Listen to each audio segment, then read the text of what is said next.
Good day. I am so happy to have all of you join us here for today. My name is Trisha Karel Calamarde and I am here with my groupmates to talk about the subject of climate change. Did you know that climate change has now been considered one of the greatest threats to economic stability? Yeah, that's true. Sadly, research shows that climate change greatly affects our country's health and agricultural systems, along with other segments like tourism. So, without further ado, here's how climate change threatens to impact or is already impacting some segments of our economy. How climate change impact to the Philippines agriculture. Climate change is altering product system and compromising food security and nutrition for millions of people in the Philippines.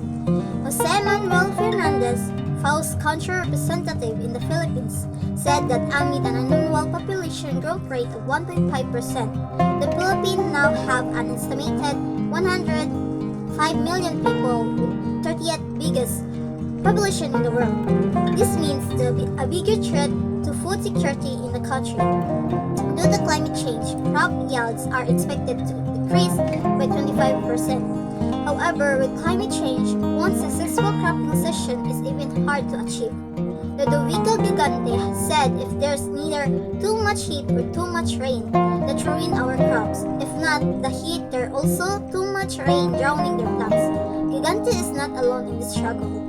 Farmers across the Philippines have been suffering extreme weather due to climate change.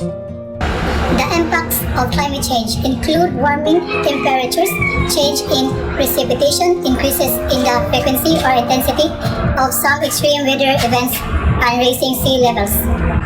Those impacts threaten our health by affecting the food we eat, the water we drink, the air we breathe, and the weather we experience.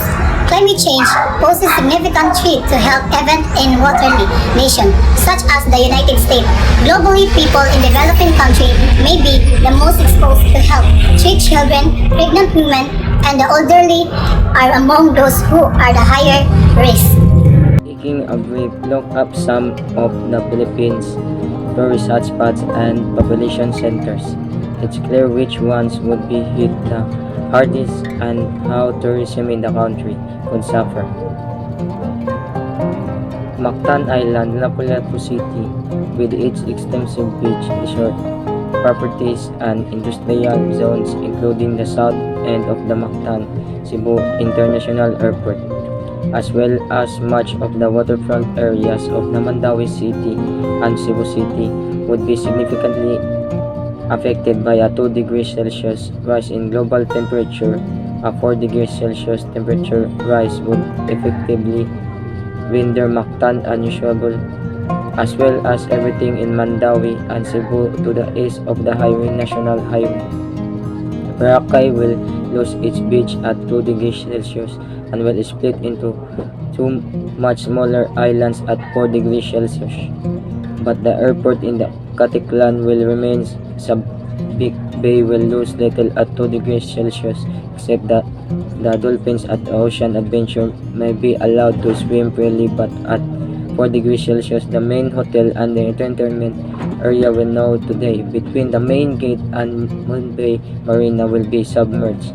Any temperature increase of more than 2 degrees Celsius will have a huge impact on the Puerto Princesa and many of its popular tourist features such as Snake Island and the St. Paul's underground river would be lost.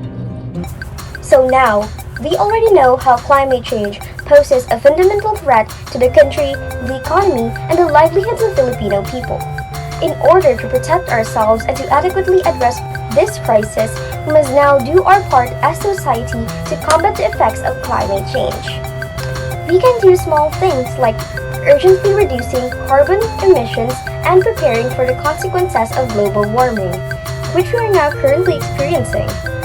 Finally, our infomercial has now come to an end. So, allow me to wrap all of this up by saying that this is a state of emergency, and the fact that the public does not seem to have a sense of urgency is both alarming and heartbreaking to me. The science is irrefutable, and professionals have long warned us about the gravity of the situation. And since media would rarely highlight topics like these, we take it upon ourselves to awaken people of how serious climate change is. And remember, saving our planet is a collective movement. Let's all spread awareness. Thank you.